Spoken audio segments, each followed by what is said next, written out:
एक साल के दौरान किसान आंदोलन कई बार भारत बंद कर चुका है। हर बार भारत बंद के दौरान किसानों ने इस बात का ख्याल रखा है कि जनता को कम से कम तकलीफ हो, इसलिए भारत बंद 4 बजे तक ही रखा गया और 4 बजते ही किसानों ने दिल्ली मेरठ एक्सप्रेसवे खोल दिया। कृषि सुधार कानून के विरोध में आज राकेश टिकैत के संगठक ने भारत बंद का ऐलान किया था। और मैं आपको बता दूं कि कृषि कानून के विरोध में देश की रफ्तार रोकने की जो साजिश ये जो लोग कर रहे हैं और क्यों कर रहे हैं, आंदोलनजीवी सड़क पर बवाल क्यों काट रहे हैं, इसलिए आज पूरे देश से हम ये पूछना चाहते हैं कि आपको भारत खुला चाहिए या आपको भारत बंद चाहिए। भारत बंद करने वाले किसान अपने भारत में ही खुद बंद नजर आ रहे हैं। ऐसा लगता है कि किसानों ने भारत बंद नहीं किया है, बल्कि सरकार ने किसानों को उनके आंदोलन में बंद कर दिया है। नतीजा ये हुआ कि दिल्ली से लेकर हरियाणा, उत्तर प्रदेश और बिहार तक आम लोग त्राहिमाम करने लगे। कई घंटों का जाम लग गया, लोग सड़कों पर बेहाल थे, लेकिन राकेश टिकैत ये बताने में जुटे थे कि उनका बंद पूरी तरह से सफल हो गया है। और देखिए ये सिर्फ मुट्ठी भर लोग हैं, सिर्फ मुट्ठी भर लोग हैं। और ये आंदोलनजीवी मीडिया वाले, जी हां, कई चैनल हैं, कई बड़े चैनल हैं जो बिल्कुल आंदोलनजीवी हो गए। किसान 1 साल से तरह तरह के आंदोलन तो करते दिखाई दे रहे हैं, लेकिन सरकार ने जनवरी के बाद आंदोलन की तरफ देखना ही बंद कर दिया। 22 जनवरी के बाद से बातचीत बंद है। सुप्रीम कोर्ट के आदेश से इन कानूनों का अध्ययन करने के लिए एक एक्सपर्ट कमेटी बनी थी। उसकी रिपोर्ट जमा हुए 5 महीने हो गए, मगर सार्वजनिक नहीं हुई है। आज हमारे देश के कुछ मुट्ठी भर किसानों ने विपक्षी दलों का समर्थन लेकर 135 करोड़ की आबादी वाले दुनिया के सबसे बड़े लोकतंत्र को बंद करने की कोशिश की। लेकिन क्या आपको लगता है कि इस 2021 में भारत देश को बंद किया जा सकता है? क्या आपको लगता है कि अब भारत रुक सकता है? एक दिन तो क्या, भारत अब 1 मिनट के लिए भी नहीं रुक सकता, 1 सेकंड के लिए भी नहीं रुक सकता। अब किसी के अंदर इतनी ताकत ही नहीं है कि वो ये कह दे कि मेरे एक इशारे पर भारत बंद हो जाएगा। ये असंभव है। क्योंकि आम लोगों की तकलीफ इन्हें नहीं दिख रही थी। सड़कें जाम की गई, कई जगहों पर दुकानों को जबरदस्ती बंद करवा दिया गया, कई रूटों पर ट्रेन भी रोकी गई, और जहां राकेश टिकैत के संगठन के लोग नहीं थे, वहां बीजेपी विरोधी पार्टियों ने मोर्चा संभाल लिया। कृषि कानूनों को लेकर किसान आंदोलन भी जाम में फंसा हुआ है। किसानों ने हर तरह के अनुशासन और लोकतांत्रिक तरीके का प्रदर्शन कर लिया, लेकिन सरकार नहीं मानी। जनवरी के महीने में सुप्रीम कोर्ट ने शांतिपूर्ण तरीके से हो रहे किसान आंदोलन की तारीफ भी की थी। भारत के किसान 11 महीनों से सड़क पर हैं। किसानों ने इस बात की चिंता छोड़ दी है कि आंदोलन कब तक चलेगा। उनका कहना है कि अस्तित्व और भविष्य का सवाल है, इसलिए जब तक चले लेकिन चलता रहेगा। जनवरी महीने में भारत सरकार ने 18 महीने तक कृषि कानूनों को स्थगित करने का प्रस्ताव रखा था, लेकिन किसानों ने कहा कि तीनों कानून रद्द कर दिए जाए। तब फिर सुप्रीम कोर्ट ने अगले आदेश तक इन कानूनों पर रोक लगा दिया। राकेश टिकैत का कहना है कि किसान जल्दी में नहीं है, 1 साल लग जाए या 2 साल। ये लोग भूल गए कि भारत के 135 करोड़ लोग अब ना तो रुकेंगे और ना ही अपने लिए फैसले करने की ठेकेदारी किसी और को सौंपेंगे। इसलिए आज हम राकेश टिकैत और उनके साथियों से ये पूछना चाहते हैं कि इस देश के लोग आज काम पर जाएंगे या नहीं, इस देश की सड़कें आज खुली रहेंगी या नहीं, ये तय करने का अधिकार इन्हें किसने दिया है। ये लोग अपने विरोध प्रदर्शन ये कहकर करते हैं कि ये लोकतंत्र में उनका अधिकार है। विरोध करना तो हर लोकतंत्र में नागरिकों का अधिकार है, जो बिल्कुल सही है, लेकिन उसी लोकतांत्रिक तरीके से चुनी गई सरकार के फैसले इन्हें मंजूर नहीं है। ये उस लोकतंत्र का नाम लेकर सड़कें जैम करना चाहते हैं, हिंसा करना चाहते हैं, तोड़फोड़ करना चाहते हैं, इस देश को चलने नहीं देना चाहते।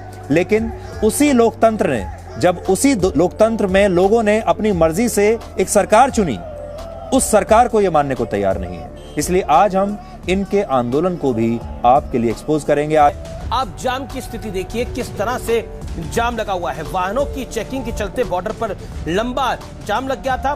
कई घंटे आम लोग सड़क पर फंसने पर मजबूर हो गए। इसमें एम्बुलेंस भी फंसी, इसमें जिन लोगों को जरूरी कहीं जाना था, आना था, वो भी फंस गए। अब स्थिति देख सकते हैं कि क्या रही। कई लोगों को पीछे से ही अपने घर वापस लौटना पड़ा। वो अपने डेस्टिनेशन पे जहां वो जाना चाहते थे वह नहीं पहुंच पाए, लेकिन बंद सफल रहा। कहने के लिए बहुत बढ़िया है। मैं बढ़ता हूं आगे, दूसरी तस्वीर दिखाता हूं। नोएडा से दिल्ली को जोड़ने वाले डीएनडी ब्रिज की है, फ्लाईओवर की है, जहां पर भीषण जाम दिखा। जाम की वजह से कई लोग दफ्तर नहीं जा पाए, अपने कार्यस्थलों पर नहीं पहुंच पाए, एम्बुलेंस रुकी रही, बच्चों को यहां पर वेट करना पड़ा।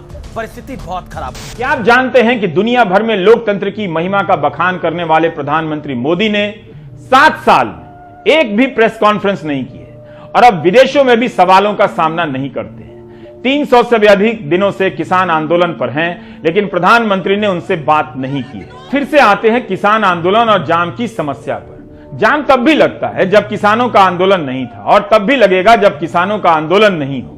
आंदोलन का हल निकालने में सरकार असफल है, लेकिन इस असफलता को आप जाम की समस्या से नहीं ढक सकते हैं। तब फिर जाम के कारणों और हर शहर के जाम की बात कीजिए, जिसके कारण हर दिन नागरिकों को 10 मिनट के बजाय आधे से 2 घंटे लग जाते हैं दूरी तय करने में। आज बड़ी संख्या में देश के लोग परेशान हुए हैं। लोगों को कई कई घंटे लग गए अपने दफ्तर पहुंचने में। कितने लोग तो डर के मारे घर से बाहर नहीं निकले कि उन्हें इस तरह के जैम देखने पड़ेंगे। ये देखिए आप, ये जो इतना लंबा जैम आप देख रहे हैं, आप ये दिल्ली गुरुग्राम बॉर्डर की तस्वीरें देख रहे हैं, जहां किसान आंदोलन की वजह से आज ये भीषण ट्रैफिक जैम लग गया। अनुमान है कि वहां लगभग 5000 गाड़ियां इस जैम में आज फंसी हुई थी। सोचिए 5000 गाड़ियां।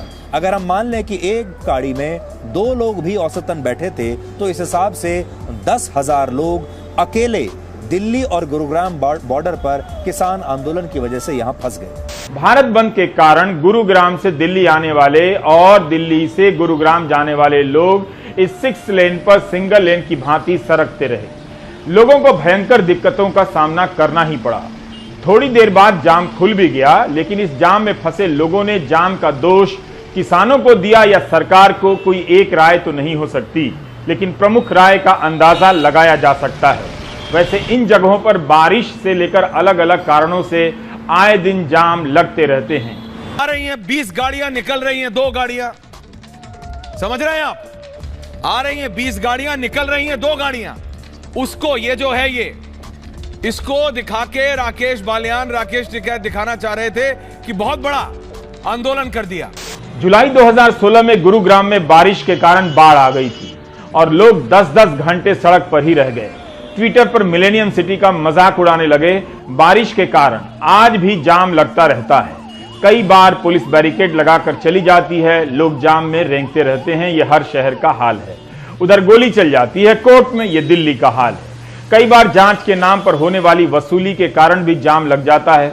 लोग सहिष्णु बने रहते हैं। किसान आंदोलन को इन लोगों का शुक्रिया अदा करना चाहिए कि आज जाम के कारण के रूप में कम से कम किसान नजर आए, वरना साल भर जाम तो नजर आता है, लेकिन जाम का कारण इन लोगों को नजर नहीं आता है। आज हफ्ते का पहला ही दिन था और इनमें से ज्यादातर लोगों ने यह सोचा होगा कि वो आज समय से अपने दफ्तर या अपनी दुकान पर पहुंच जाएंगे या जहां भी काम करते हैं अपने काम पर पहुंचेंगे। सोमवार का दिन तो ऐसे भी पहला दिन होता है, लोग काम पर जाते हैं, जमकर काम करना चाहते हैं, हफ्ते की शुरुआत किसी अच्छे शुभ काम से करना चाहते हैं। और सोचिए आज हफ्ते के पहले दिन इस सप्ताह की शुरुआत कैसे हुई। किसान आंदोलन की वजह से ये सब हो नहीं सका, इसलिए इसे विडंबना कहेंगे कि भारत में देश बंद करने वाले मुट्ठी भर लोगों के संवैधानिक अधिकारों का तो हवाला दिया जाता है, लेकिन उन लाखों लोगों की बात कोई नहीं करता जिनके अधिकारों को इस तरह के बंद में, इस तरह के विरोध प्रदर्शन में छीन लिया जाता है। 1.5-2 साल में दिल्ली में लगने वाले जाम को आधा कर देने वाले गडकरी जी या आप जो हर दिन जाम में रहते हैं, क्या बता सकते हैं कि दिल्ली में जाम की समस्या आधी हो गई? हम ये सवाल वैसे भी 5 साल बाद पूछ रहे हैं। किसान आंदोलन को पता है कि समाज, मीडिया और सरकार उसे किस निगाह से देखते हैं। जिस तरह से सरकार किसान आंदोलन का हल निकालने में असफल रही है, उसी तरह से इन सड़कों पर जाम की समस्या का भी हल निकालने में सरकार असफल रही है। एक किस्सा सुनाता हूं। Will take you into flashback circa दिसंबर 2015। उस समय परिवहन मंत्री नितिन गडकरी गुरुग्राम महिपालपुर सड़क पर 2 घंटे तक जाम में फंसे रहे। हीरो होंडा चौक के आसपास की बात है। इस जाम से झुंझलाए परिवहन मंत्री ने कहा कि इसका समाधान 24 घंटे के भीतर निकाला जाएगा। अगले दिन प्रेस में खूब सारा बयान छपा कि गुस्साए गडकरी ने राष्ट्रीय राजमार्ग प्राधिकरण के अफसरों को फोन लगा दिया और कहा कि 24 घंटे के भीतर इसे जाम मुक्त करो। एक बैठक भी बुला लेने की खबर छपी। मंत्री जी दिल्ली में ट्रैफिक का अध्ययन करवा रहे हैं, 15 दिनों में रिपोर्ट आ जाएगी, दिल्ली सरकार के साथ मिलकर दिल्ली को जाम मुक्त कर देंगे। खबरों में लिखा है कि इसी बैठक में गडकरी ने कहा है कि मैं भरोसा देता हूं कि 1.5 साल के भीतर दिल्ली में जाम की समस्या आधी कर दी जाएगी। कहीं छपा है 2 साल के भीतर दिल्ली को जाम मुक्त कर देंगे। 2015 की वो बात थी, हम सितंबर 2021 में आ गए हैं। क्या जाम आधा हुआ है? क्या गोदी मीडिया ने फिर कभी यह सवाल पूछा कि जाम का क्या हुआ? 2015 से 2021 आ गया, वो भी जा रहा है। अब बंद को हमें बंद कर देना चाहिए। सड़कों को बंद करने की बजाय आज किसान क्या कर सकते थे? किसान अपने खेतों में डबल काम करके सरकार का विरोध कर सकते थे। आज किसान कहते आज हम दिन और रात काम करेंगे, 24 घंटे लगातार काम करेंगे, घर नहीं जाएंगे। इससे होता ये कि किसानों को, आम लोगों का समर्थन मिलता, वो परेशान नहीं होते और उत्पादन डबल होता। किसान चाहते तो सड़कों पर ट्रैफिक को रोकने के बजाय ट्रैफिक जैम को खुलवाने के लिए सड़क पर खड़े हो जाते।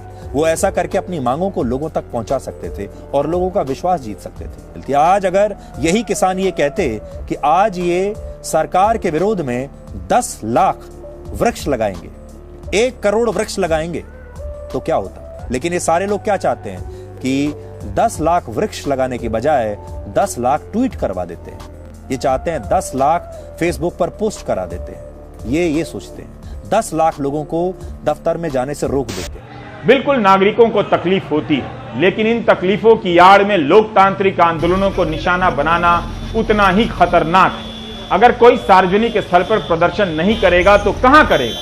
हम एक ऐसे दौर में हैं जहां मीडिया भी जनता की बात सरकार तक नहीं पहुंचाता है, केवल सरकार की झूठी तारीफ को जनता तक पहुंचाता है। ऐसी स्थिति में कमजोर जनता कहां जाएगी? पहले ही देश के कई शहरों के बीच से आंदोलन स्थलों को हटा दिया गया है, इतना दूर कर दिया गया है कि वहां मीडिया नहीं जा सकता, न जाता है, किसी को दिखाई नहीं देता। क्या ऐसा कर हमने जाम की समस्या से मुक्ति पा ली या लोकतंत्र की आत्मा को ही कुचला जा रहा है? साफ साफ कह रहा हूं, मैं आज साफ साफ कह रहा हूं, जो लोग सड़क जाम कर रहे हैं वो किसान नहीं हो सकते। संसद में भी सांसद अपनी बात सुनवाने के लिए हंगामा करते हैं, बहिष्कार करते हैं, ऊंची आवाज में बोलते हैं। उसी तरह से जनता अपनी बात सुनवाना चाहती है तो सड़क पर जाती है, जाम करती है, धरना प्रदर्शन करती है। आजकल इस लोकतांत्रिक कार्य को अनुशासनहीनता के रूप में पेश किया जा रहा है, बल्कि सवाल करने के हर तरीके को अनुशासनहीनता करार दिया जा रहा है। जो देश की रफ्तार रोकने की कोशिश या मैं कहूं साजिश करने की कोशिश कर रहे हैं, क्या वो किसान हो सकते हैं? मैं आपसे पूछ रहा हूं। आज आंदोलन में खालिस्तानी संगठन आ चुके हैं, देश विरोधी संगठन आ चुके हैं, नक्सली भी अब इसे अपना समर्थन दे रहे हैं। तो सोचिए ये कैसा आंदोलन है और ये कैसा भारत बंद है। और भारत के 135 करोड़ लोग इन कुछ हजार किसानों को ये सब कुछ करते हुए असहाय होकर देखते जा रहे हैं। कोई कुछ नहीं कर सकता। सरकारें देख रही हैं, प्रशासन देख रहा है, पुलिस देख रही है और ये सब लोकतंत्र के नाम पर हो रहा है। इसलिए देशवासियों, हमारे दर्शकों, जी हां, किसान तो वो है जो देश का पेट भरने के लिए अपने खेतों में है और अपना पेट काट काट के वो लोगों का पेट भरता है। शाहीन बाग के समय भी यही तरीका अपनाया गया। एक आंदोलन से उठ रहे सवालों को जाम की समस्या से जोड़ दिया गया। सरकार ने शाहीन बाग के आंदोलनकारियों से बात तक नहीं की। अंत में कोर्ट को ही वार्ताकार नियुक्त करना पड़ा। किसान आंदोलन के मामले में भी कानून का अध्ययन करने के लिए कोर्ट को कमेटी बनानी पड़ी। क्या आप किसी आंदोलन से बात करने, उसकी मांगों का अध्ययन करने, उसे हटाने की जिम्मेदारी सुप्रीम कोर्ट की होगी। अगर हम आंदोलन को जाम की समस्या की नजर से देखने लगेंगे तो मेरी एक बात लिखकर पर्स में रख लीजिए, क्योंकि वैसे भी जनता के पर्स में पैसे तो है नहीं, तो मेरी बात ही रख लीजिए पर्ची बनाकर। अगर आंदोलन बंद हुए और शहर से बाहर कर दिए गए तो सरकारें आवारा और निरंकुश हो जाएंगी। नुकसान जनता का होगा। जनता के पास अब प्रेस नहीं है, मीडिया नहीं है। विपक्ष की थोड़ी बहुत आवाज है तो वह भी मीडिया से गायब कर दिया गया है। आपके पास एक सड़क बची है। वो सड़क कभी जाम से मुक्त तो नहीं होगी, लेकिन जाम के नाम पर जनता उस सड़क से गायब कर दी जाएगी। You get my point? इसके साथ ही समाचार बुलेटिन समाप्त हुआ। नमस्कार।